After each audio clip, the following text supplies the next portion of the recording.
All right, haves and have not fans. Let me say that well, it's only episode 2, but at the same time, this has been the best episode of the final season so far. We're talking season 9, episode 2, Wolves, and yeah, this was a major improvement over last week's episode. Now, let me just say, I had a very, or as Steve Harvey would say, I had a very fun time. You know how he would do on the Steve Harvey show. But yeah, I had a very great time tweeting and doing that live stream last night. I don't know what it was. I think it's because this episode had a lot to discuss and it made for a very good conversation. Hell, to be honest, I was like, man, do I even need to do a review? Because the live stream itself was such an amazing conversation. Like, we covered everything. Like, of course, I'll do my official review because it's what I do, but that live stream pretty much covered it all and then some. And reading the comment, I mean, hell, there were over like 50 comments in the comment section, and I was like blown away. So hopefully this review does well, because typically, you know, the live streams do great because they're instantaneous right after the episode, and then the reviews might take a few days to build up momentum because, of course, if you don't watch me first, you know, of course, Ashley Miller typically has her reviews out, you know, by midnight or 2 a.m. or a few hours after the episode, where I kind of wait until the next day, give or take. But either way, if I were to score this episode, it's not a 10. It's not a 10.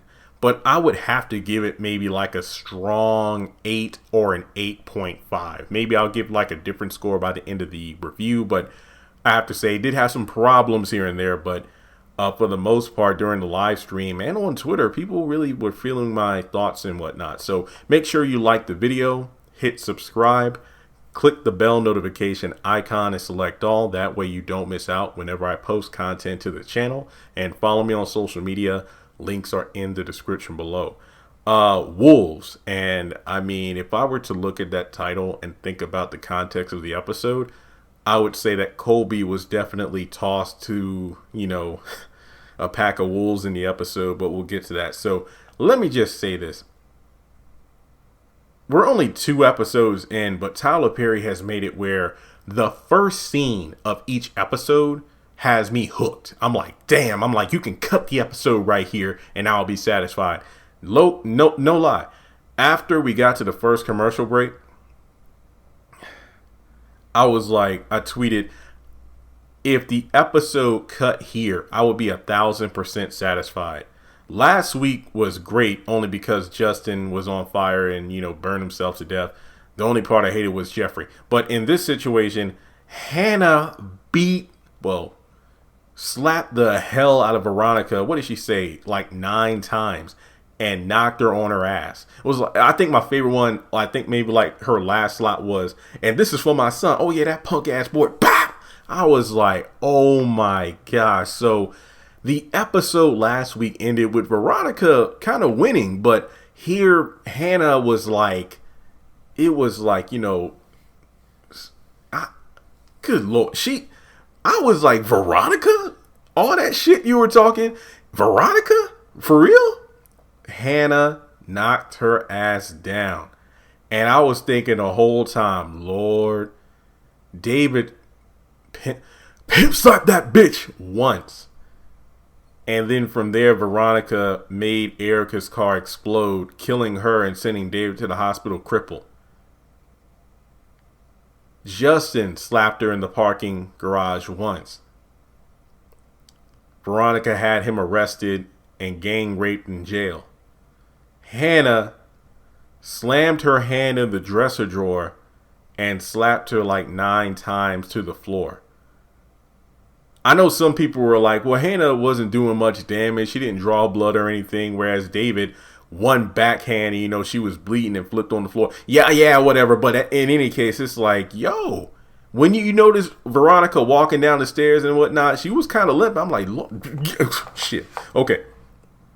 Because she's like, Hannah, you know, you're dead. You're dead. Well, you are too. I'm like, oh, damn. Okay. You know, what did she say? If you ever come in this house again, you will be too. So Veronica gets up kind of towering over Hannah, which she don't care. It's like, look, I just beat your ass. She gets on the phone and she shuts that shit down. Basically telling what was it, Marty or Don or whoever on the end of the phone, like, Veronica Harrington's loans, bring the paperwork over here. We're going to foreclose on everything. I'm like, oh my gosh. Oh my gosh. All right. So this was my only slight issue here. And look, it doesn't take away from the epicness of the scene. Like, don't get me wrong. I understand Hannah put herself in a very bad situation. This is Veronica. But at the same time, this was something we all wanted to see. And somebody else put out a good tweet about the fact that, let me see if I can find it real quick, actually, because I got a lot of good tweets last night that I felt were worth, not just responding to, but really thought-provoking tweets as well. Just bear with me. Like I said, there were a lot of likes and retweets and stuff. Let's see here. Yeah, y'all. Most of these tweets had to do with Tanner's behind, but we'll get to that soon. Good grief. You know what? I really do feel like overall, the tweet itself, I'm trying to find the tweet. I apologize to whoever sent it, because I'm pretty sure I liked your tweet, so I should be able to find it pretty quickly. Here we go. I understand Veronica's character, but the wrong message is sent to the viewers if someone does not physically put Veronica in her place at least one time. I get where you're coming from, but at the same time, it's like, anytime Veronica's in some sort of situation where she's physically hurt, she bounces back and gets revenge like 50 times worse than what's inflicted. So I'm not trying to say that, well, Veronica got slapped, so what? It's happened before. She's gotten her revenge, yada, yada, yada. But I get it. It's like Tyler Perry makes these characters so irredeemably evil when they get their comeuppance, you're cheering. Like, I was like, damn, Hannah. But, I mean, kind of like with Colby, and again, I'll get to him later in this review, when he was in the pool and whatnot at that situation, like, if he gets shot, he gets shot because he's completely in the wrong, trespassing, indecent exposure. So same thing with Veronica, trespassing, going through other people's property. Yeah, seriously. I mean, Hannah didn't make the first hit. She slammed Veronica's hand in the drawer, and Veronica was the one that slapped first. So, hey, it is what it is. So, in any case, they go downstairs and they wait outside as the cop arrives. Actually, two cops. One waits by the car. The other one approaches. And this was the scene we got from the special sneak peek way back in January or February. And there's really no need to reiterate because David and Jim actually show up. We get a quick recap of what happened. The fact that Veronica was trespassing, looking through Catherine's things, and, Hannah whooped her ass. So, Veronica keeps telling Jim that, hey, I need to talk to you. What were you looking for, Veronica? I need to talk to you. I don't want to talk to you. Tell me what you're looking for. So the cop is trying to, see if everything's okay, because David's like, officer, you can leave. Are you sure? Everything's okay. And Hannah's like, you need to be talking to me. I'm the executor of this property. Was everything good? Yes. You can go. So basically, Veronica's like, I'll be back tonight. And I think, there's a brief exchange between, Veronica and Jim, how she's always 2 steps ahead. And it's like, well, it's hard to be 2 steps ahead without a head. I'm like, Jim, look, we got enough beheading going on the Oval and Ruthless. We don't need to bring it to the haves and the have-nots. So Veronica says she'll be back tonight to talk. And Jim asks Hannah, what's going on? Did she take anything? But Hannah just goes back into the house. So Jim and David are like, oh, great. Let's go in here and see what's going on. All right, so Rihanna, okay, this is a part of the episode that kind of made me angry, but also kind of like, I hope I have this experience within the next few weeks. Rihanna showing Benny and Candace a new house, and I'm like, oh, God, this hits home so bad. But, she's asking not intrusive questions, but standard questions that people do ask. Trust me, after all the months I've been going through this crap, these are questions you get asked on application or in person.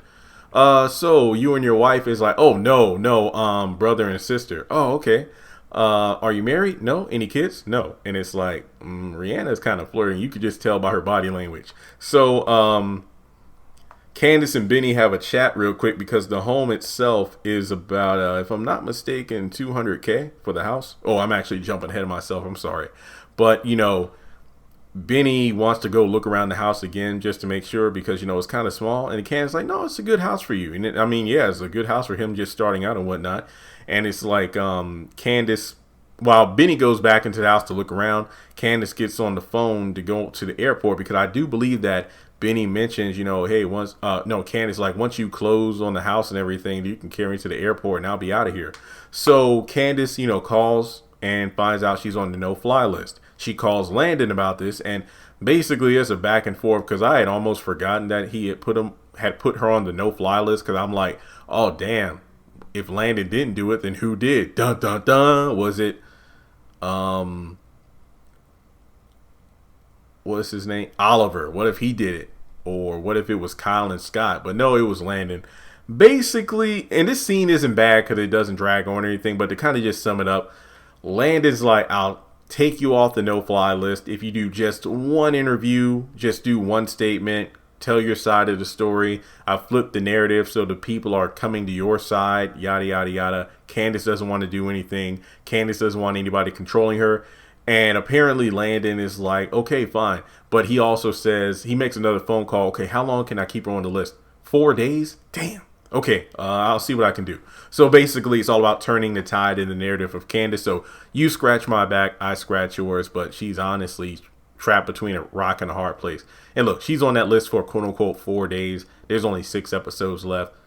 Either she's going to be dead, off the list, or decides to get back with Charles, like literally. Or the story just ends and we don't find out what happens. So from there, we go over to Veronica visiting Catherine in jail. I believe it was called the Jallet file. Pretty much Catherine's quote unquote own company for gun purchases. Wink, wink. And she wants to use that file in order to use as leverage. Keep in mind, she can use her immunity in terms of testifying in court to get Catherine off. It's like, hey, we both walk. I'm my immunity and you get to walk. But Catherine's like, look, I'm not forgiving $54 million. No deal. What we're going to do here, we can do $44 million. You're only going to wipe away $10 million. You're only worth $10 million. So from there, they have a little exchange about the hair. I'm pretty sure Catherine mentioned that, take off that wig, Veronica, you look like a man. Honey, there are no mirrors in here, but you're the last one to talk about somebody else's hair. I died. That was just hilarious. I mean, even during the exchange, Catherine's like, look, Veronica, there's nothing I can do. Hannah is in charge of everything. And, Veronica makes her death threats. If anything happens to her, her kids get it. No, it's more complicated than that. So this is hilarious because Catherine's like, get down on your knees and beg. I'm not doing that. And it's crazy because Veronica and Jim are both in the same boat. They are willing to go through hell and high water and pull every underhanded trick, threat, anything in the book to take away the power from Hannah, as opposed to simply talking to her, simply asking. Like with Jim needing money, it's like he was willing to do, oh, Don and John, let's work together. We'll get this money. It's like all you had to do was ask. I mean, Catherine did say not to give him a cent, but I would just say that perhaps if Jim had been more forthcoming and polite and kind and politely asked, then maybe Hannah would have passed that information along to Catherine, and Catherine would have been like, oh, wow, if he didn't act like an asshole, then yeah, give him some money. But no, she is going to go through every trick in the book because at the moment, remember, Hannah just needs to sign those papers and Veronica is done. It's a wrap. But I think Veronica's smug enough to know that, what, Catherine's saying this now, but something's going to happen and she's going to change her mind eventually. So from there, we go over to Rihanna, Candace, and Benny again, and the house is $200,000. Candace tries to negotiate for $175,000, and how about financing? Oh, we'll do cash.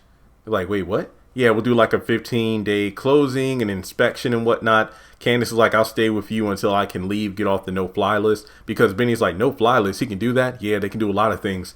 So then we go over to Veronica and Tanner because there's actually the Colby setup. And this is probably going to be the lengthiest part of the episode review. But basically, Tanner has this one guy standing at the door. He's kind of like the setup dude to get Colby to come into the house. So I think that Tanner and Veronica go to the kitchen. So Colby gets inside. He leads them into the, oh, let me take you to the restroom if you want to freshen up.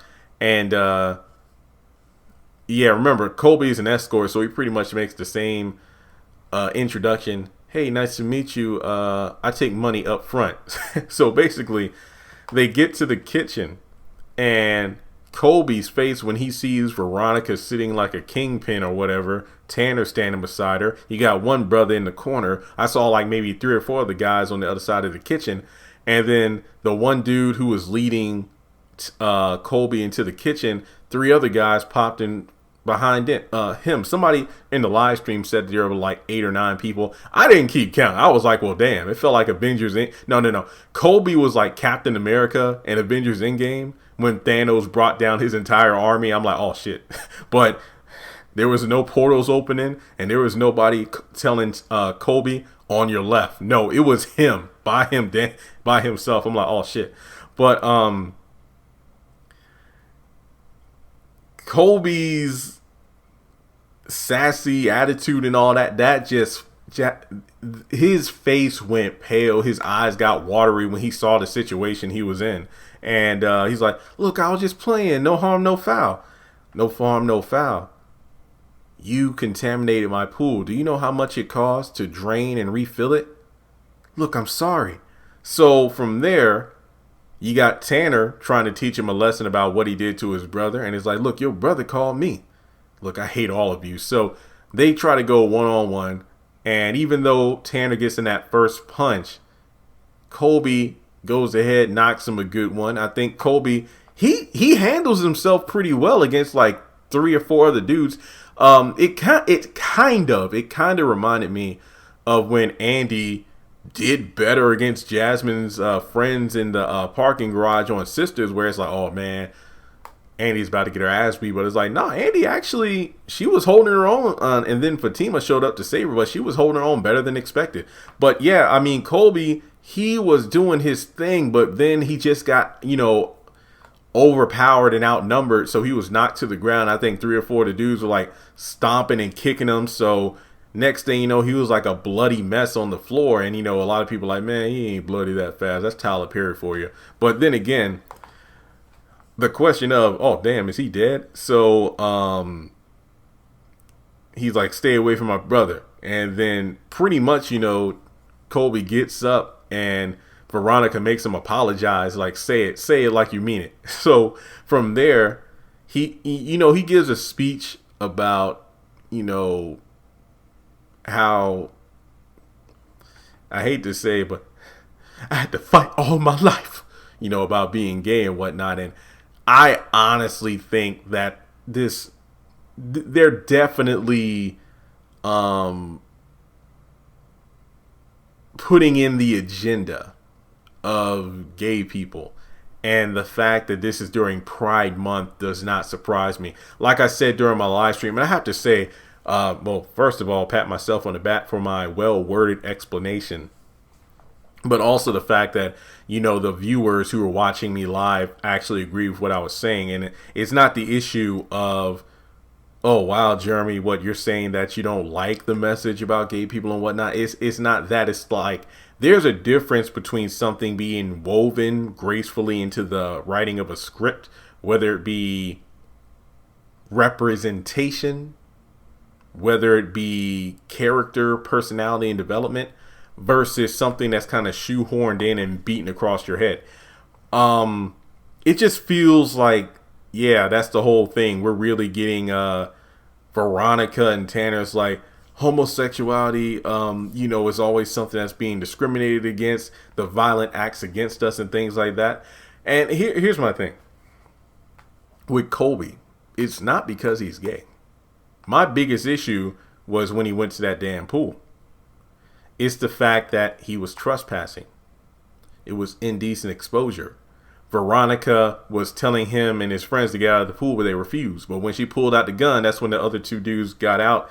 And then, Colby just was in the pool until he's like, oh, after a few rounds and Samuel stopped her. That's when he got up. And I'm like, if he would have gotten shot in that episode, I wouldn't have been mad because he was completely out of pocket for that. And I know some people are like, well, look at everything Veronica done. I'm like, I'm not excusing Veronica's behavior in previous situations, you know, from fighting to sabotage and, you know, manipulation, conspiring other people to kill others. But in that moment, looking at this isolated situation, Colby was completely out of line.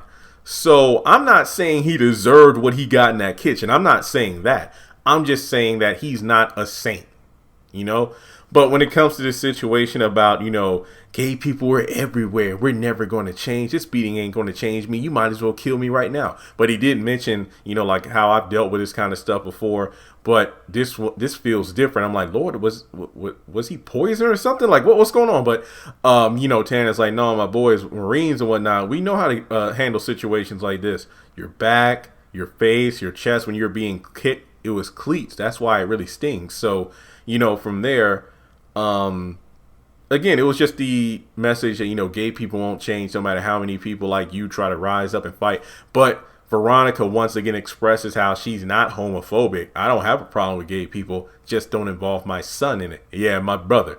But I love how Tanner kind of flipped the narrative against Tanner, because I'm thinking to myself, Lord, Colby, just say, you said you're sorry. Just try to get out of there alive. But he pretty much told off Tanner, like, you know, you're probably mad because you're just like your brother. You know, you're on the down low. And you hate yourself for it, so you're taking it out on me. And I'm like, damn.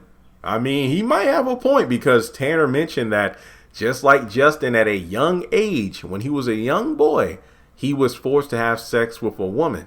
Now, I don't know. That could have been because of one or two reasons. Number one, it was mentioned that their dad died when they were younger, and Tanner became the man of the family, so perhaps he had to have sex in order to kind of grow up faster. Or, just like Justin, he had some homosexual tendencies, and once it was discovered, they hooked him up with a woman fast to try to make him like it so he wouldn't be homosexual anymore. So you could argue that Tanner may have some closeted tendencies, and he was seeing himself in Justin, hence why he was so violent towards him. So Tanner actually punches and knocks him out, but we don't know if he's... I might do a follow-up video, but I don't know if Colby is dead. I believe that one of the guys, the one that actually set Colby up, he was like, Tanner, you got a text on your phone from the police department. It's about Justin. It doesn't look good. I was thinking, whoa, what if Well, I don't know. If Colby would have said that Justin's dead, they probably would have took it out on him or something. I don't know. But yeah, either way, I'm not going to dock points or anything because Colby didn't say anything about it. But in any case, Veronica makes them get rid of him. So I don't know what happened to Colby. He could be dead. He could wind up in the hospital and then Madison finds him. But in any case, if he's dead, it wouldn't surprise me, because remember, those cleats and whatnot, he might bleed out or something, but I don't know. We just don't know enough right now. But in any case, I love how Veronica's like, get him out here. Somebody come in here and clean up this mess. So we go over to David and Jim. Again, why are we pushing the David Hannah stuff? I do not care about it. You know, they talk about what Veronica could be looking for. They figure it could be the the Jallet file about the gun, and using that information, it can bury all of them. He wants to get, wait, how would he know? Wait, how would Veronica know about it? Don and John, those bastards.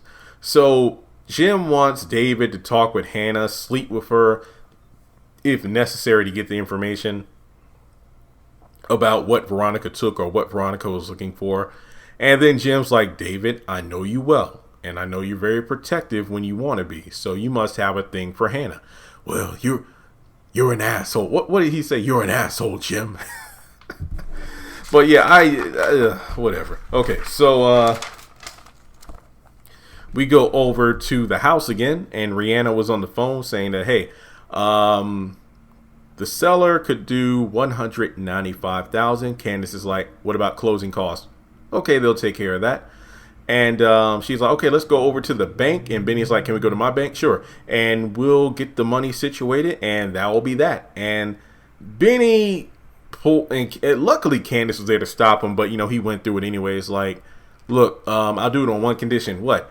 If you go out on a date with me? And it's like, I don't like to mix business with pleasure. Well, I mean, we're about to sign and then that's it. So the business will be over. And Rihanna's like, no, I don't think so. And then, we'll find out back out of the house. But thankfully, Candace was there because Rihanna's face, like, oh my God. And like, that was so jacked up because I'm like, yeah, that could be like a sexual harassment or Me Too moment there where it's like you negotiate a house sale with a date. And it's like she went through all this trouble making all these phone calls and she can lose her commission just because she doesn't go out on a date with you. But thankfully, Candace was able to negotiate. How about this? You go out to dinner tonight, you bring the paperwork, and then he'll sign them during the dinner, and then that'll be that. So she'll pick a place, and then they'll go out later tonight. And we saw the preview. If you saw the preview for next week, shit's going to get real. So Madison is at the hospital. He's calling Colby over and over again without getting an answer. Tanner actually rolls up with the guy that was there, to trick Colby to get information on Justin, and Madison's freaking out because it's like, let me get the doctor, because remember, he knows he's dead, obviously. So the doctor comes in, but before the doctor comes, that one guy, I was kind of like, does him and Tanner have something going on here? Just looking at his facial expressions, I'm like, do they have a close bond or something? Could this go back to what Colby was saying? I don't know. Or it could just be the acting. I don't know. It wasn't bad. I was just saying that, because Tanner's concerned. So the doctor comes in, tells him he died. My issue is he doesn't know how it happened? What? So then we go over to David and Hannah. Hannah's quick to call out David for his bull crap, basically saying that, hey, I know you're only being sent in here by Jim to try to run a game on me, and I just wanted to see if you were okay. Veronica can be a bit of a bully. But, you said you beat her, you hit her a few times, she probably deserved it. Anything that's funny? What, does she deserve it now because she isn't your wife anymore? What about when you were with her? Why didn't you do anything then? I was a fool in love. And I love the fact that Hannah called him out for it. It's like, oh wow, it's okay for Veronica to get a beating once you're no longer protective of her. Is that it? So, yeah, I mean, this was a pretty good scene. Unnecessary because I do not ship these two, and I feel like it's way too late in the game to do so. So David's like, well, I just want to see if you're okay. I'll go back to Jim, licking my wounds. So then we go over to Tanner at the police station. Again, this episode was good because the characters kept moving. They kept moving. So Tanner goes to the police station. He gets condolences about the situation. And apparently, I guess because maybe Madison and Jeffrey filed a police report. But basically, there was a gas station across the street from the restaurant. And Justin basically doused himself. If you ever watched Zoolander, and there was like this one scene at a gas station where the guys just, pouring gas on each other like it's squirt guns and everything. That's essentially what apparently happened. Justin went to a gas station, poured gas all over himself, went to the restaurant, and set himself on fire. And he tried to take Jeffrey Harrington with him. What the actual hell? So, not only did the doctor not know this, but apparently Justin, in plain sight, unless he had a gasoline jug, he filled it up and then he went around the corner and poured gas all over himself. This is Tyler Perry land. I feel like Justin could have just walked up to the damn gas pump without a car, swiped his card, poured gas all over himself.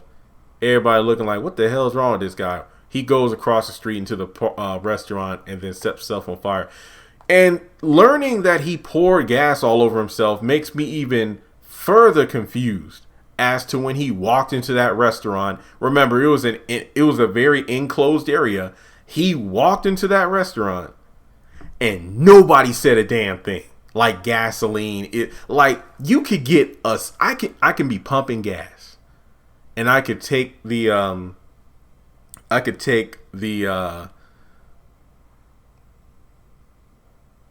gas pump out of the gas tank, and one drop of gas can get on my hand, and that smell lingers.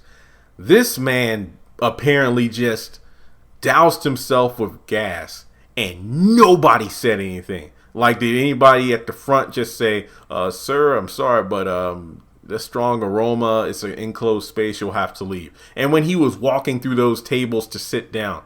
And wait, it wasn't even until right before he set himself on fire. It's like, wait, do you smell that? Is that gasoline?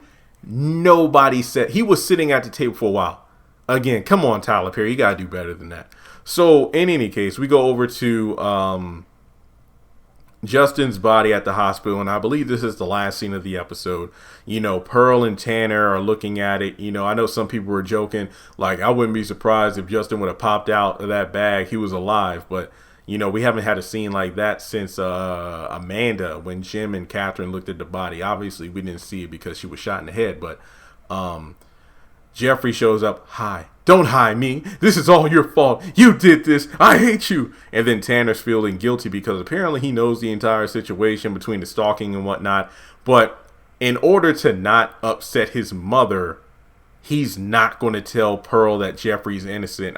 If I were Jeffrey, be like, look, screw that. You better clear my damn name before she does something crazy. I ain't had nothing to do with your crazy ass brother. But he basically goes on to say, you know, if it wasn't for you, you know, my brother probably would have killed himself long ago because he was HIV positive.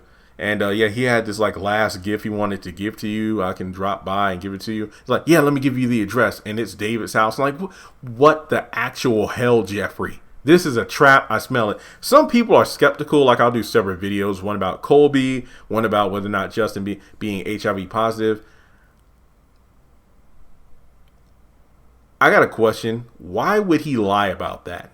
Like, I feel more inclined to believe Tanner is lying about this whole last gift thing. My thing is like this. Jeffrey, if I were Jeffrey, your brother set himself on fire and was trying to take me with him. Whatever gift he has, you can bury it with him because I don't want a damn thing from you. No, I want to go. Oh, knocked over my remote. No, I want to go to your mother with you and you tell her exactly what you told me about you knowing everything about your crazy ass brother so you can leave me the hell alone and then we're done. But no, he just gives him the damn address.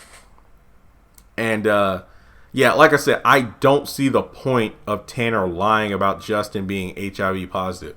Seriously, if you can explain that to me, feel free to do so in the comments. Like I said, I'll do a separate video, but I honestly don't see how Tanner lying about that would make sense, because if Jeffrey gets tested and he's not positive, you know, if he's negative, then what does it matter? I think he's telling the truth. But aside from that, the other point I wanted to make about the episode, I meant to mention this at the beginning, is the fact that, well, 2 points actually, one about Candace, one about Hannah. Even though it was great to see Hannah put Veronica in her place and whatnot, I was like, Hannah's quick to deal out what, you know, quote unquote justice and discipline to those she feels who deserve it, but she's never that quick to do the same thing to her children. They have over $8 million that doesn't belong to them. Just saying. Maybe I'll do a separate video about that, but it feels weird to me. It really does. Okay, and like I said, she was able to foreclose, you know, once she signs the paperwork, she's able to foreclose all this stuff for Veronica, but it's like, your kids have all this money, you're the executor, so by extension, your children are actually keeping money that's yours, quote unquote, you know, air quote, Hannah. So there's that. But also with Candace, I get it. There were some sweet scenes between her and Benny, brother, sister. But, you know, having Benny talk about, you know, oh, smashing. It's like, oh, you're the worst. I'm like, Candace, after all the things you've done to men over the years, on and off screen, you think Benny is disgusting? Get the hell out of here. And then, again, to see her sweet and kind is fun. But at the same time, it's like, it feels out of left field because look at everything Candace has done up to this point. Some people are like, well, she's heartbroken. She's dealing with the Charles thing. Yeah, but this is a massive character shift that doesn't make sense in the context of the Candace we've known for almost a decade now. But other than that, yeah, I've had issues with the episode. Yeah, I'll give it an 8 out of 10. This was better than last week, no doubt about that, but it still had its flaws. So let me know your thoughts in the comment section below. Like I said, I'll have some follow-up videos as the week progresses, but tonight is all about sisters. Make sure you check out my reviews for House of Pain and Assisted Living. And with that being said, I'll talk to you next time.